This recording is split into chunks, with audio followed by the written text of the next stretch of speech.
कहानी की शुरुआत होती है और हमारी म्यू बोलते हैं कि मॉम देखिए ये ज़्यादा कमाल का नहीं है। तभी हमारी जो रोज़ होती है वो मन के अंदर सोचती है कि ये जो एनर्जी डिस्चार्जिंग टेक्निक है ये सबसे ज़्यादा बेसिक फॉर्म है और एनर्जी चार्ज करने की। और तभी वो बोलते हैं कि जो इसकी लर्निंग स्पीड है वो तो नॉर जितनी है, जितनी म्यू की बात हो रही है कि म्यू की जो लर्निंग स्पीड है वो नॉर जितनी तेज़ है। तभी हमारी जो रोज़ होती है वो पूछती है अच्छा तो मुझे बताओ कि फायर एलिमेंट के बारे में बताओ, तुम उसका इस्तेमाल तो करती ही होगी, उसको दिखाओ ज़रा। तो उसने बोला कि नहीं, पापा ने मुझे उसको सिखाया नहीं है। पापा ने मुझे बोला था कि जो फायर एलिमेंट है वो इतना वीक होता है कि वो एक वीक चिकन को फ्राई करने के लिए इस्तेमाल किया जाता है। तभी हमारी जो एमसी होता है, ये हमारा एमसी बोलता है कि म्यू मत बोलो। तभी हमारा जो रोज़ होती है वो बोलती है कि एक्सप्लेन करना ज़रा।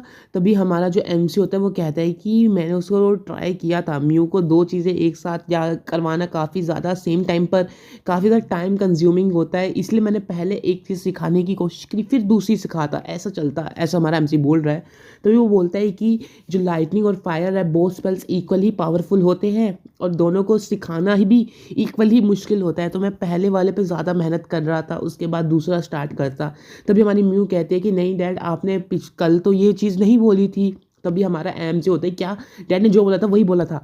तभी हमारा एमसी वो उस मुंह बंद कर देती है, नो क्या कहते हैं, रोज़, और उसके बाद बोलती है कि बताओ पापा ने कल क्या बोला था। तभी हमारा जो म्यू होती है वो कहती है कि पापा ने कल बोला था कि जो लर्निंग मेथड है फायर एलिमेंट का वो काफ़ी ज़्यादा सिंपल है और उसका जो लर्निंग कर्व है वो काफ़ी लो होता है, इसलिए वो कोई सेंस नहीं बनाता इसको सीखना।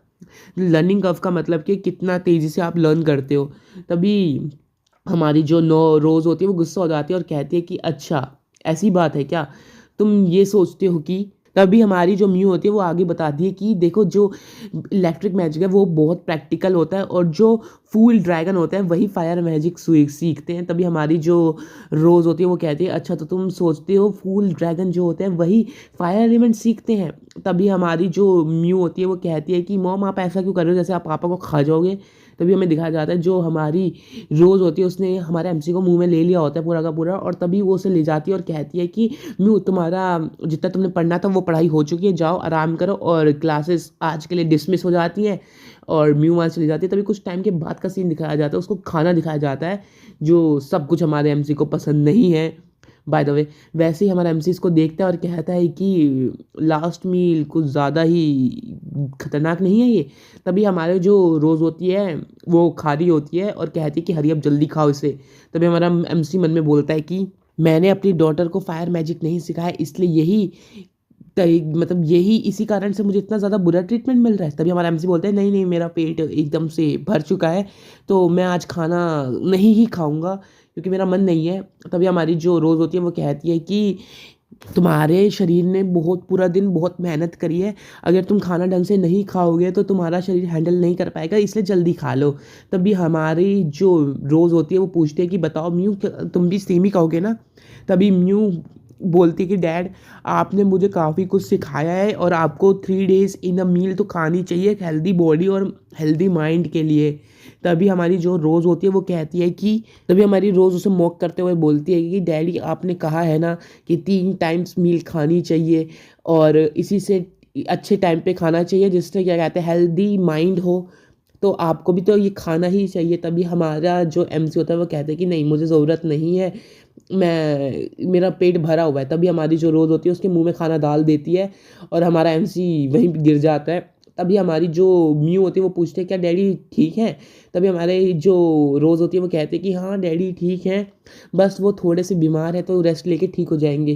तभी वो उसको उठा के ले जाती है और कहती है म्यू को कि तुम अपना खाना जल्दी से कंप्लीट करके सो जाना, ठीक है, और डैडी को मैं उनके कमरे तक पहुंचा कर आती हूँ। तभी वो एमसी को उसके बिस्तर पे लेटा देती है और जब भी हमारा एमसी उठता है तो वो सामने देखता है और कहता है कि क्या वो खाना इतना बेकार था।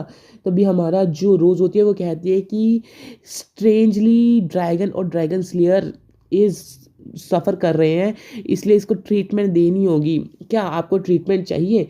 तभी हमारी रोज़ को दिखाया जाता है जो नर्स आउटफिट के अंदर होती है और कहती है कि देखो अब मैं तुम्हें ट्रीटमेंट देने वाली हूँ, ऐसा बोलती है। और तभी हमारे एमसी के नाक से खून निकल जाता है। तभी वो कहता है कि नहीं मैं तो बीमार हूँ ही नहीं तो मैं ट्रीटमेंट क्यों लूँगा।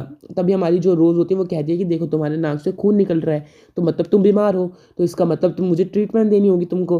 तभी हमारा एमसी कहता है कि नहीं नहीं, तुम इस यूनिफॉर्म में क्यों हो, तुम इसके ऊपर चेंज कर लो जल्दी से। तभी हमारी जो रोज़ होती है वो उसके ऊपर चढ़ जाती है और कहती है कि मिस्टर लियोन, आप प्लीज़ कोऑपरेट करें और ट्रीटमेंट आराम से ले लें।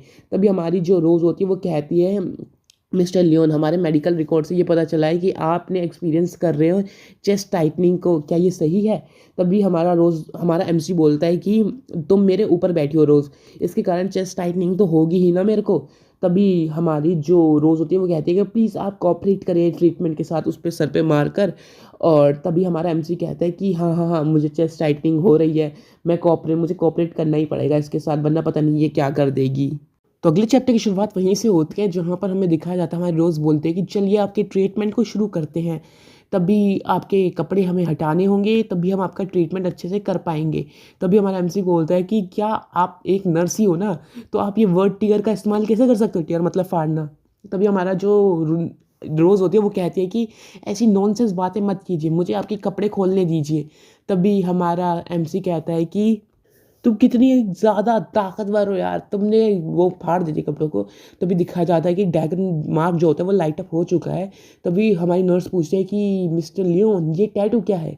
तभी हमारा क्या कहते हैं, लियोन बोलता है कि तुम नर्स जी, आप अपने चेस्ट पे भी देखिए, वहाँ पर भी सेम ही टैटू होगा। तभी हमारी जो रोज़ होती है वो कहती है कि ऐसी ऑफेंसिव थिंग्स का इस्तेमाल मत कीजिए, आप बस, मैं आपको सू कर सकती हूँ सेक्सुअल हरासमेंट पे। तभी हमारा जो एमसी होता है वो कहता है कि एक पर्सन जो मिनी स्कर्ट पहन रखी है और उसके बाद मेरे कपड़े फाड़ रही है, एक परवर्ट नर्स, और वो मुझे सेक्सुअल हरासमेंट की केस के लिए धमका रही है। तभी हमारी जो रोज़ होती है वो कहती है कि मैं तो बस आपकी बॉडी को एग्जामिन कर रही हूँ केयरफुली।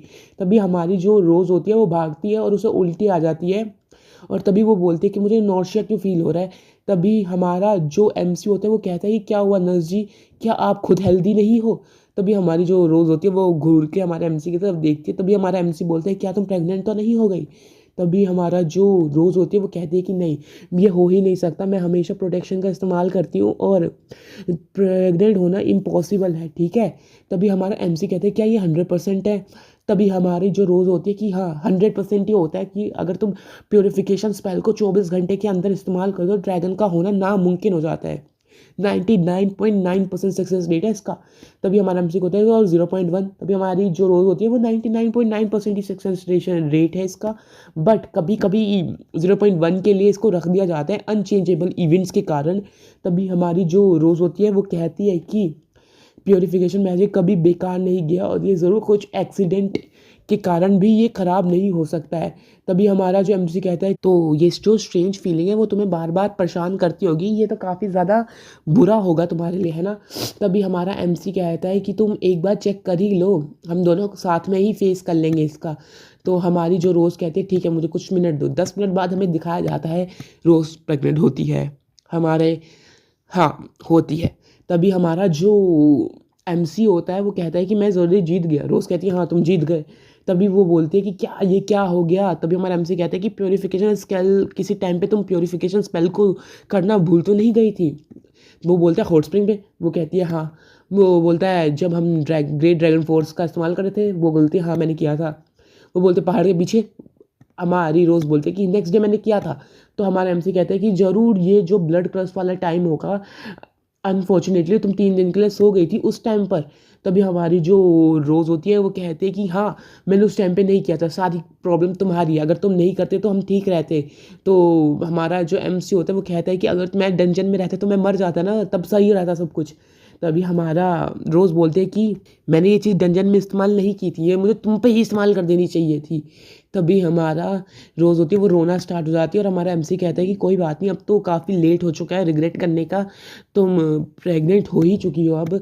तो हमारा एमसी कहता है कि अब जो भी होगा हम साथ में फेस करेंगे। तुम मुझे बता सकते हो कि क्या फिजिकल चेंजेस आ जाते हैं, इमोशनल फ्लक्चुएशंस क्या आती हैं ड्रैगन के अंदर, जिससे मैं उसके लिए तैयारी कर सकूं।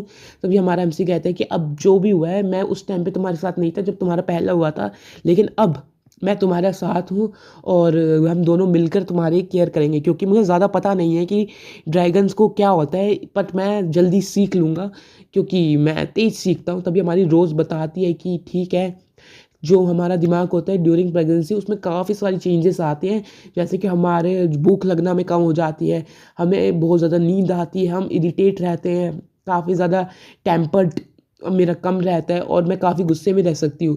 तभी हमारा एमसी कहते हैं कि वो तो सही बात है, तुम तो नॉर्मली भी काफ़ी गुस्से में ही रहती हो।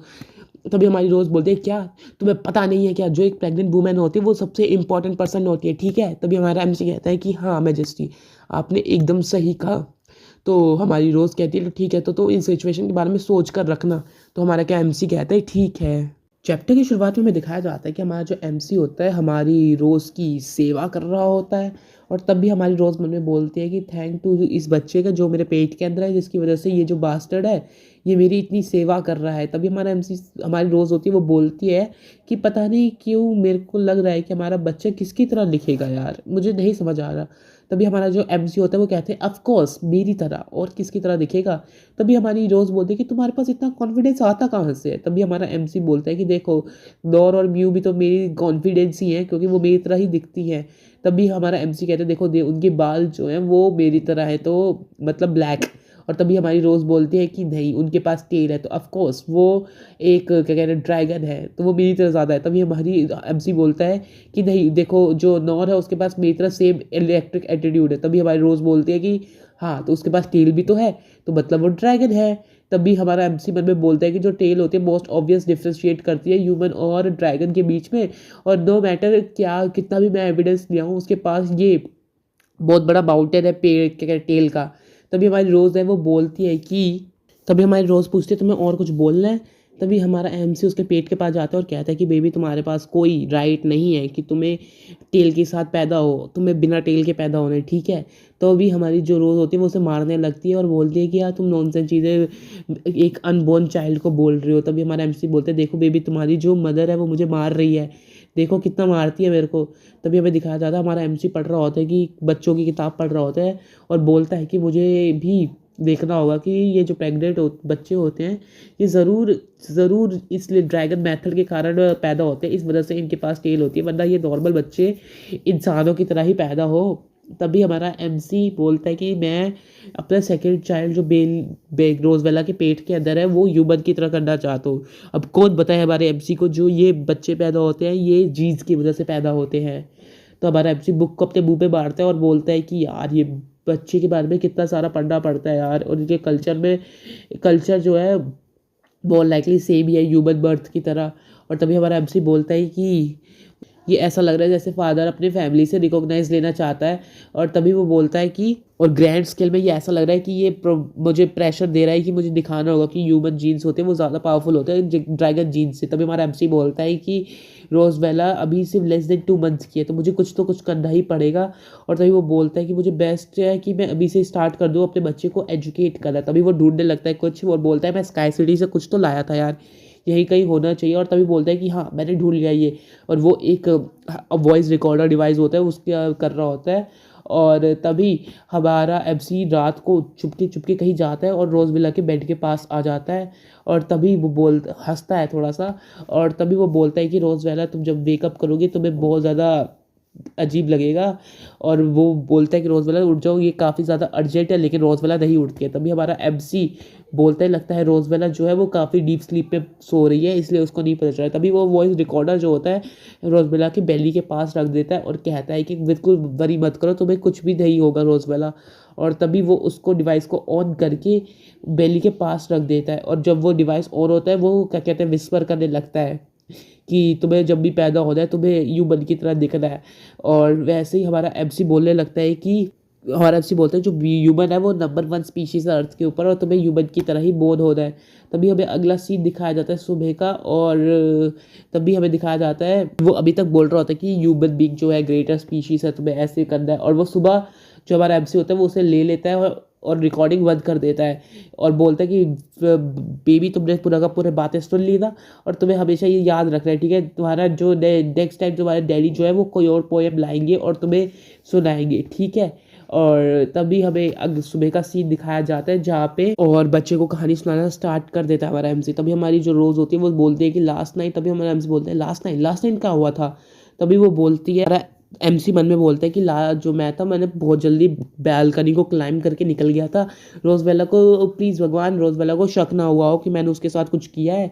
तभी हमारा एमसी बोलता है और रोज़बेला बोलती है कि लास्ट नाइट मेरे को क्या कहते हैं बहुत डरावना नाइटमेयर आया है कि मैंने एक ह्यूमन बच्चे को पैदा करा है। और तभी वो बोलती है कि हे ड्रैगन गॉड मेरे बच्चे को प्रोटेक्ट करना ठीक है। तभी वो मन में बोलती है कि ड्रैगन गॉड मेरे बच्चे को प्रोटेक्ट करना और उसको अच्छी एजुकेशन देना ठीक है। तभी हमारा एमसी मन में बोलता है कि जो उनका बेटा है उसका बाप है वो उसे एक अच्छा इन्फ्लुएंस देगा, बुरे इन्फ्लुएंस पे जाने नहीं देगा, ऐसा हमारा एमसी मन में बोलता है। तभी हमारी रोज़ होती है वो बोलती है कि तुम अगर कुछ प्लान कर रही हो टीच करने का क्या कहते हैं म्यू को आज, तो हमारा एमसी कहते हैं हाँ मैं उसको बेसिक में फायर मैजिक सिखाने की कोशिश करूँगा। तभी हमारी रोज़ होती है कि वो बोलती है ओके तो उसे अच्छे से सिखाना और उसको अच्छे से उसका फॉर्म कंट्रोल करवाना और फायर एलिमेंट पे उसको अच्छे से प्रकट बनाना, क्योंकि जो ड्रैगन होते हैं वो फायर एलिमेंट में काफ़ी अच्छे होते हैं। तो प्लीज़ उसे कपल ऑफ डेज़ में उसको अच्छे से सिखा देना उसको। तभी हमारा एमसी बोलते हैं ठीक है तो मैं चला, मैंने काफ़ी खा लिया और मैं उसको पढ़ाना भी है म्यू को। तो हमारी रोज़ बोलती है ठीक है। तभी रोज़ वो चली जाती है और जो रोज़ होती है वो अपने मेड को कहती है कि मैं और नहीं खाना चाहती, तुम इस खाने को ले जाओ। और वो जो मेड होती है वो उसको बोलती है येस मैजेस्टी। तभी हमारी जो रोज़ होती है वो बोलती है कि डार्लिंग बेबी तुम्हारी मम्मी का पेट बहुत भर चुका है, अब वो और नहीं खा पाएंगी। ऐसा बोलकर वो चली जाती है। तभी हमें एमसी को दिखाया जाता है जो म्यू को सिखा रहा होता है फायर एलिमेंट और म्यू सीख रही होती है। इसी के साथ ये चैप्टर यही ख़त्म हो जाता है। मैं अब डेली, शायद डेली तो नहीं बट रेगुलरली 3 वीडियोस ज़रूर डालूँगा करूँगा और 3 चैप्टर की एक वीडियो होगी। ये पहला इंस्टॉलमेंट है और अगले इंस्टॉलमेंट भी जल्दी ही आ जाएगा। तो ठीक है और मैं जल्दी से इसका कवर करना चाहता हूँ इस मैंगा को पूरा का पूरा, तो मेरे साथ स्टे ट्यून्ड रहिएगा। तो मिलते हैं अगले वीडियो में। Good bye.